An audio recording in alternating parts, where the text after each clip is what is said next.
If we ever forget that we're one nation under God, then we will be a nation going under. Where we are no longer a Christian nation.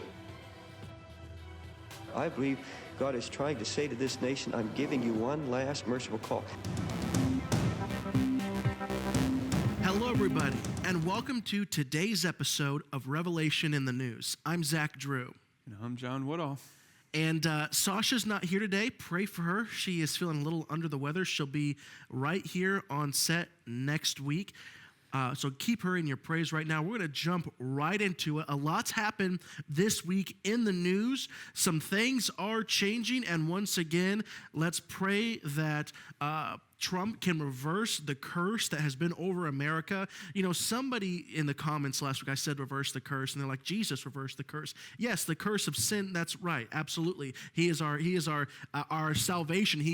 That is how we are redeemed. That is not the curse I am talking about, okay? Amen. We can place ourselves under a curse, and America has been under a curse through bad leadership and poor decisions, and Donald Trump is trying to reverse that, and about half of the country isn't currently letting him reverse it. Now, one of the big things he's trying to reverse is, here's the first article. Will Trump cancel Obama's bathroom bill order? This is what it says within the article. The Trump administration says it plans on revoking Obama's controversial, to say the least, bathroom bill executive order that forced schools to let students use bathrooms of their choice instead of according to their biological sex. The decision, not yet announced, will reverse an Obama-era directive requiring public schools to let students use whichever bathrooms they choose regardless of their biological sex. Schools that did not obey the order would lose federal funding. Gay and transgender rights advocates say it was necessary to protect students from discrimination, but many say the administration was strong-arming the school system to push an LGBT agenda. Obviously, hey, well, here's the thing. It was. And it was forcing the LGBT, 6 or 7 other letters now, agenda. And they were using the public school systems. Let me tell you why. Because it came down to the dollar bill. President Barack Obama was blackmailing the public schools. Listen, guys, listen. You don't necessarily, listen, if a boy wants to use the girl's restroom, or a girl wants to use the guy's restroom, I am suggesting you do this. Now, you don't have to do what I say, okay? I'm not strong-arming you here, but you're going to lose all federal funding, okay? So that is blackmail at its finest. Because let me tell you right now, public schools cannot operate without federal funding. I mean, let's just use one example. How would the kids get to school? Right. There would be no buses. I mean, so he was blackmailing the public school system. Here's a question I have: is how far does this reach go? Once we go over this edge, if we go over this edge, where does it stop? They're even talking. It's not just bathrooms, but it's going to go into locker rooms. And if you don't mind, Carl Tuckerson on Fox News last night had a very intriguing interview with. Zach. You need to go and look it up. I'm telling you that right now. It was good. As a matter of fact, if you want to go look it up, look at Tucker Carlson destroys the liberal on transgender bathrooms, and basically pick your own gender issue, Fox News. So look that up.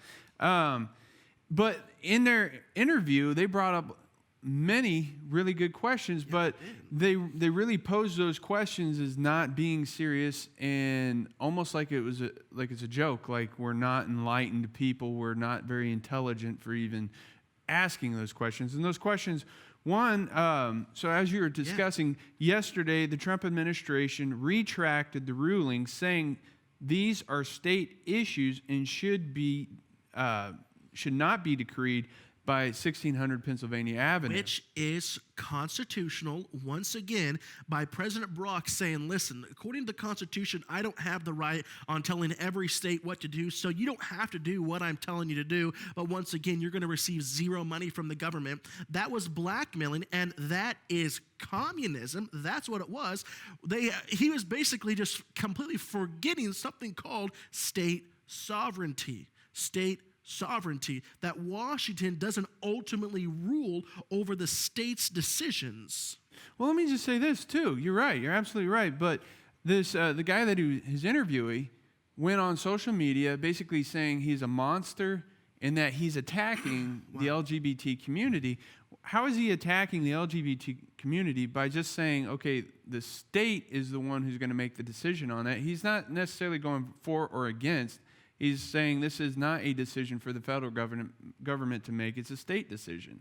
Yeah. So I don't see where they're coming out with that. And one of the questions that they ask is, basing this on science, because this is going into a direction that I can choose what I am, and based on what I declare verbally, that's going to basically overwrite science and biology. And I know that Tucker Carlson, he requested of the fellow that he was interviewing, please, I'm not trying to be, sarcastic here. I'm actually asking a legitimate question.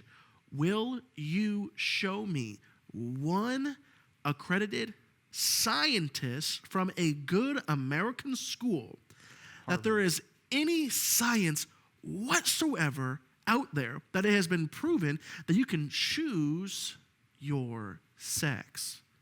It's not there. It's just frankly not there.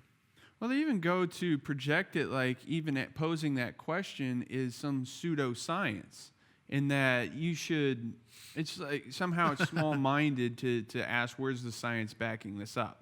Now, you brought, and I'm going to let you tackle this one because this was shocking. You brought to my attention actually this morning something that one of the anchors from CNN said. Can you talk about that story? This morning we found CNN's Chris Cuomo. Thank you, James Amons. Chris Cuomo said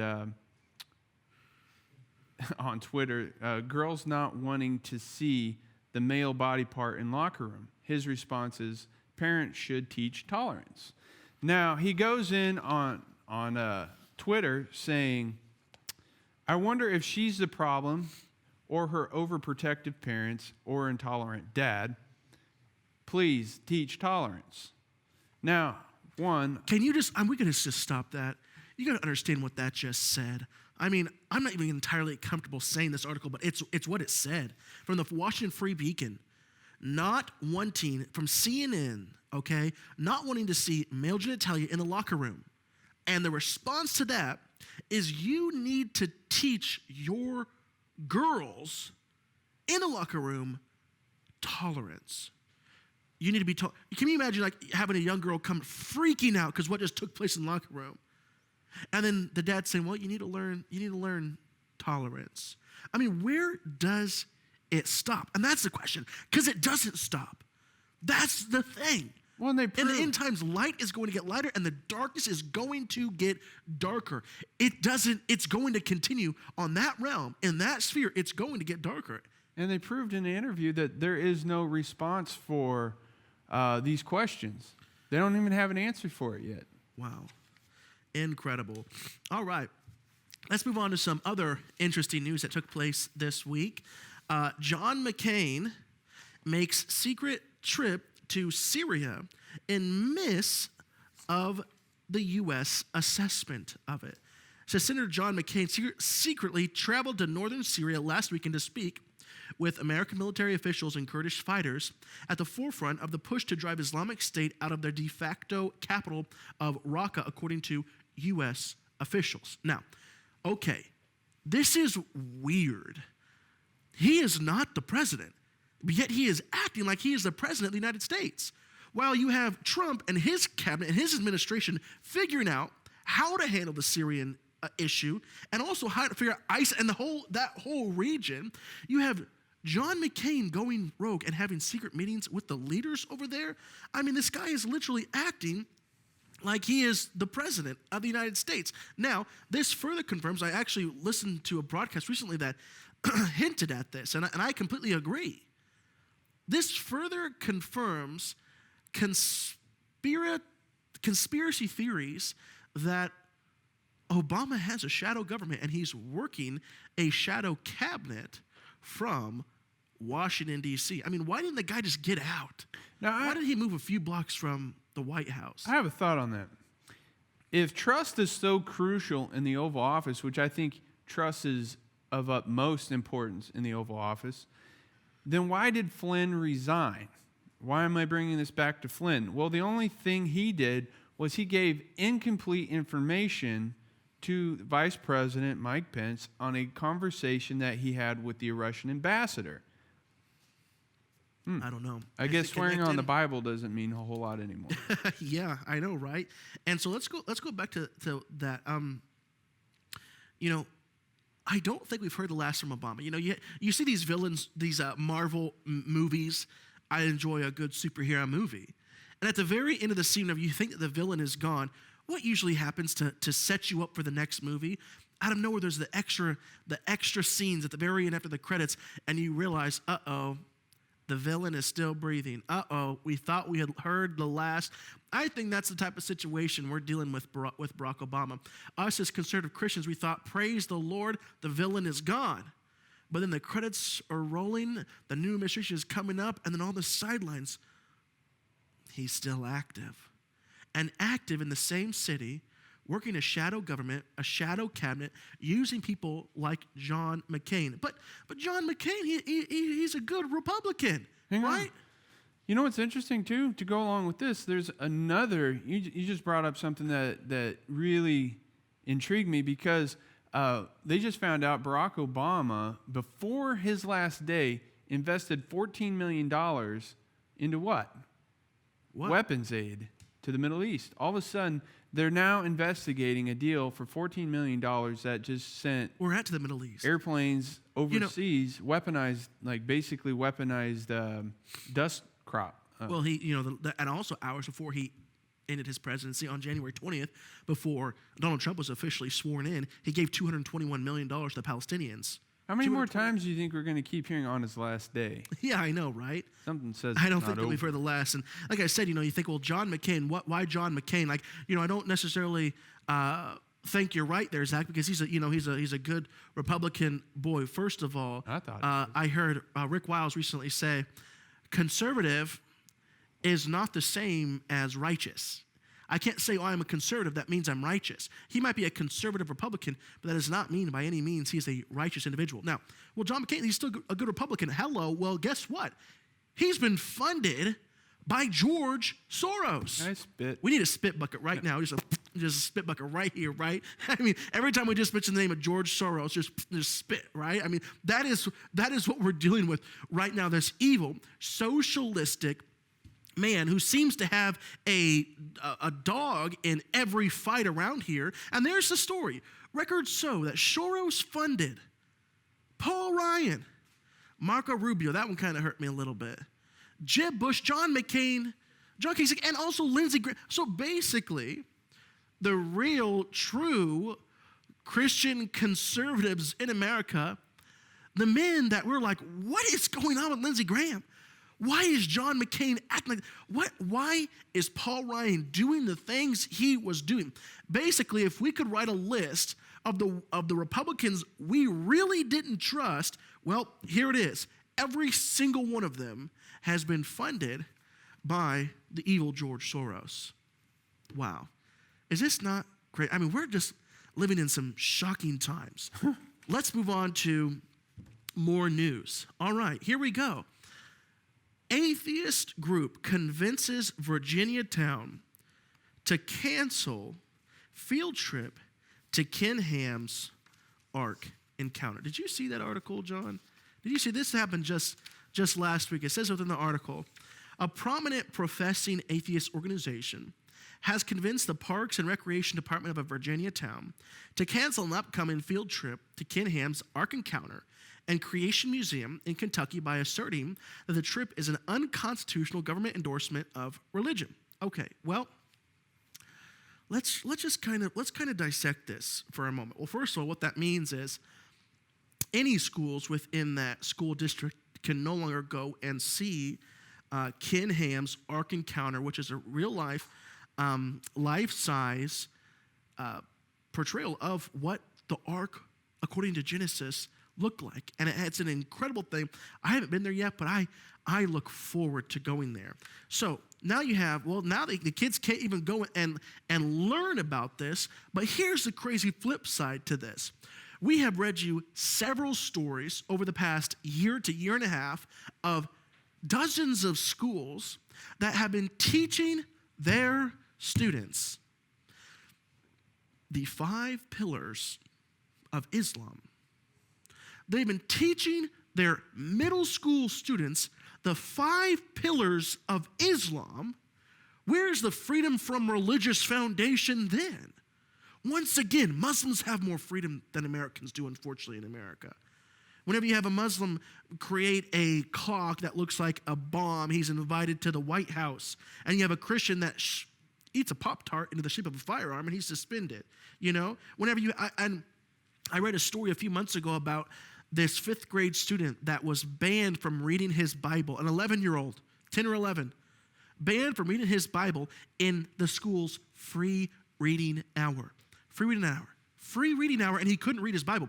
Can you just imagine the headlines if they told a 5th grade Muslim student, you can't read your Quran in free reading hour? This is what we're going. This is what's happening right now, and it's time for Christians I tell you to what take happened. ground. It'd be UC Berkeley would probably have a fit over it, and they'd start burning cars and property in Starbucks parking lots. Yeah. But, I liked what Eric Metaxas wrote. I mean, I really encourage anybody out there to pick up this book by Eric Metaxas, which both Zach and I have read. It's called If You Can Keep It. Now, he said something very interesting. He said, faith requires freedom. For many, the idea of faith and freedom working together brings about a cognitive dissonance. That's because in America today, we have stepped back to a culture situation less like the early times in our country and more like the France of Tocqueville's day, in which religion and freedom were thought to be the bitterest enemies. Absolutely.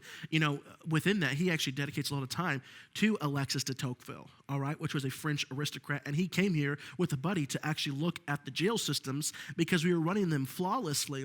And he ended up staying for an extended period of time, absolutely marveling at the democracy of America. And for those historians, he actually went on to write The Democracy in America, Volume 1 and Volume 2. An incredible man. But he's like, what was the pillar? What was the foundation of what made the democracy in America so great? It was Christianity. And he understood, wow, this is an interesting thing given all this freedom to the people, right? This was unheard of at that time, this type of democracy. And here's the thing, is that he actually said, if the moment that they loosen the tie on morality is the moment that judgment basically is coming to America. I'd even call it a God consciousness. That thing in your heart that says whether you should or shouldn't do, which I think we're seeing right now in America. Everybody is going to and fro trying to get rid of the rights and the wrongs. How much can we roll things backwards to where everything is okay? There is nothing wrong. You can use this bathroom, you can use that bathroom, it doesn't matter. But that's just going to open the door to more issues. That's right. And another similar article here, Atheist forces school to drop the 10 Commandments. And it was a monument by the school. And it wasn't even a foundation. It was one singular atheist. So you could find one atheist to fight. Couldn't you find 2 Christians to fight and you win? I mean, why have we lost our backbone in America? Here's a couple more articles I think you need to know about. We only have about 9 minutes left of today's program. Pope appears to back anti-Trump protests in letter condemning populism. I mean, this guy is just so liberal. He says, the pontiff tells activists he supports their fight against gutting of democracies in a letter that appears to take aim at our U.S. president. Pope Francis has offered his his support to grassroots organizers and activists who are fighting for social justice, migrants, and environmentalism, saying he reaffirms their choice to fight against tyranny amid a gutting of democracy. So where are these riots taking place right now in the world? It's in America. And these activists, okay, these are not even protesters. It's not protesting. It is rioting, okay? And once again, I think that the Pope is just trying to push his globalistic type of mentality. And here's another article, and we'll talk about this article right now.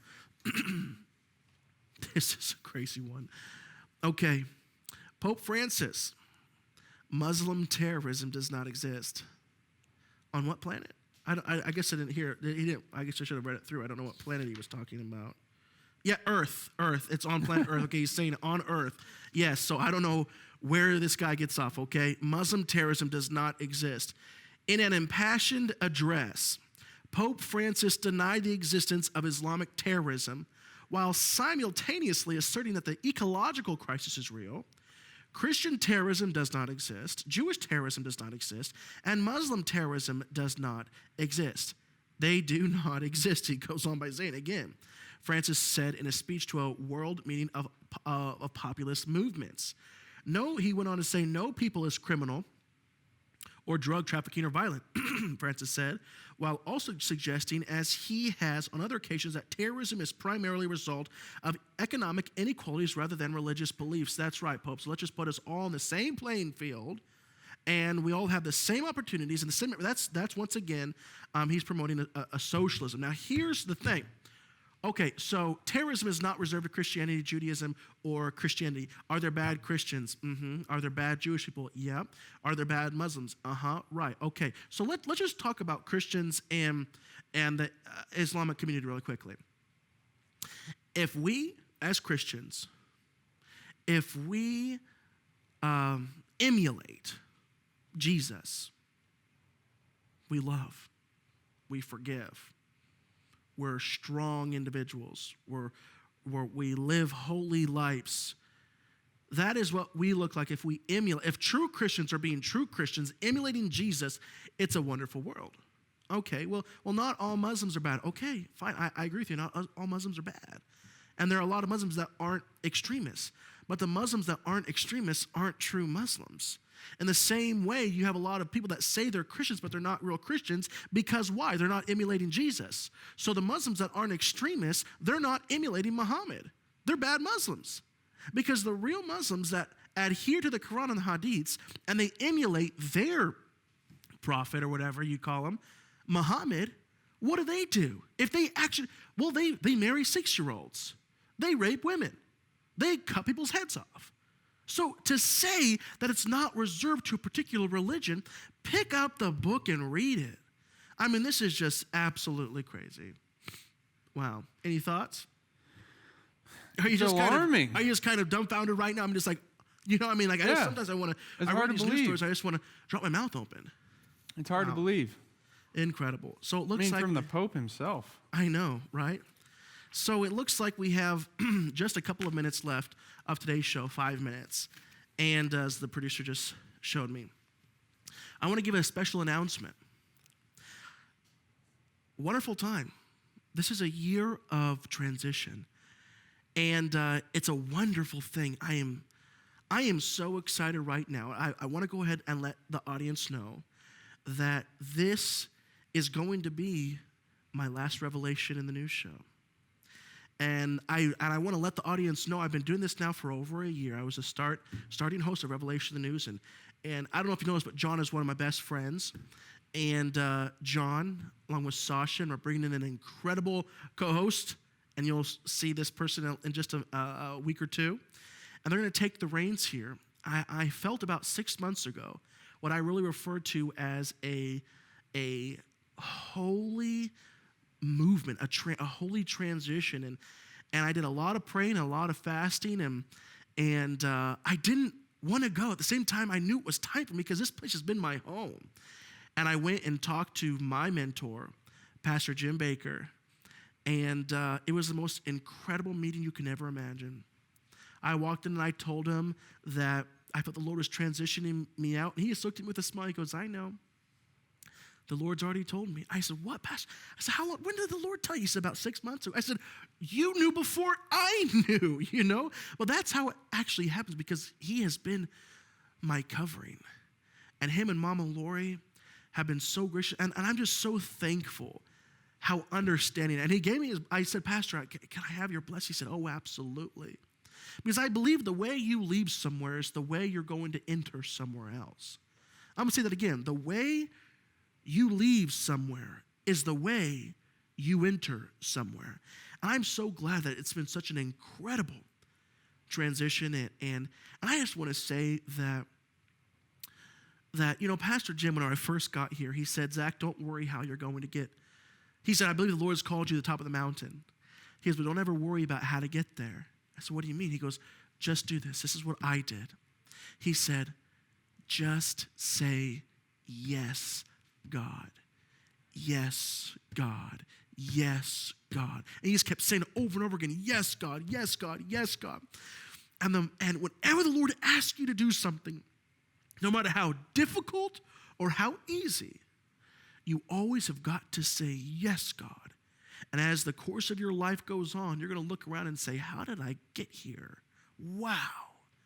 And it's simply from saying, yes, God. And the Lord started moving on my heart a couple of months ago.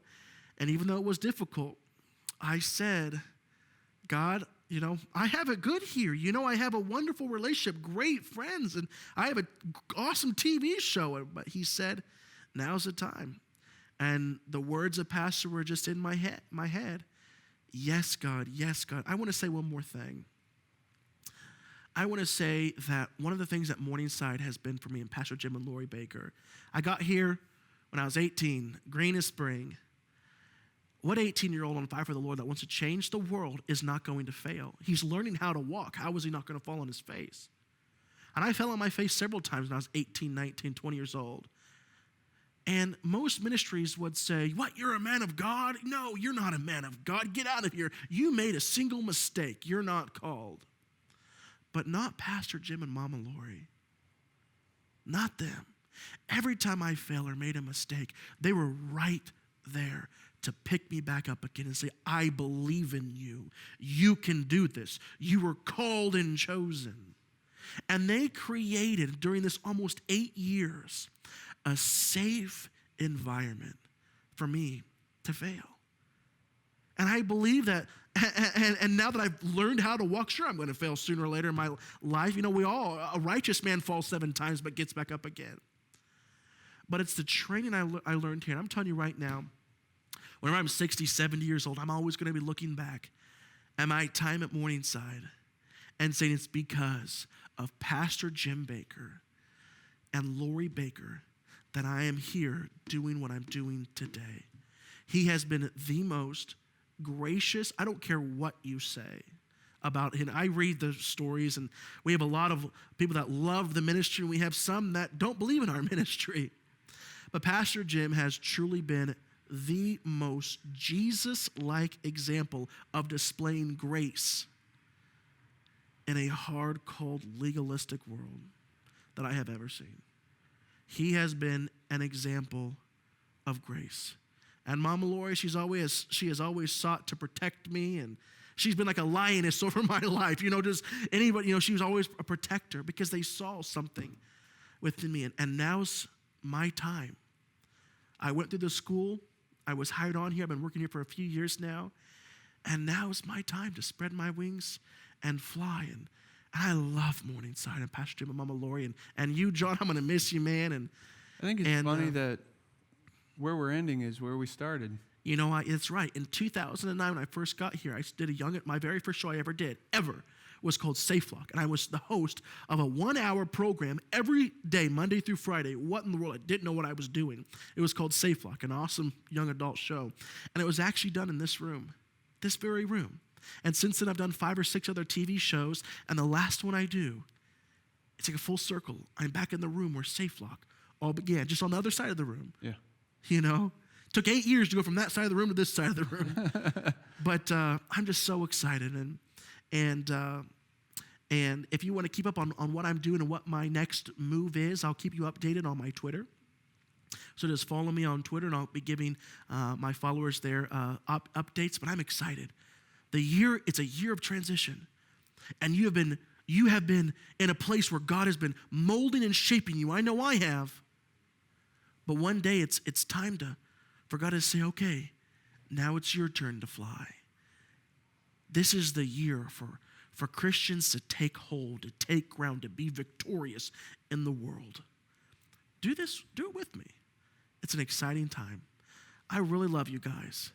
And listen, continue to make Revelation the News one of your homes for alternative news. We'll see you next time.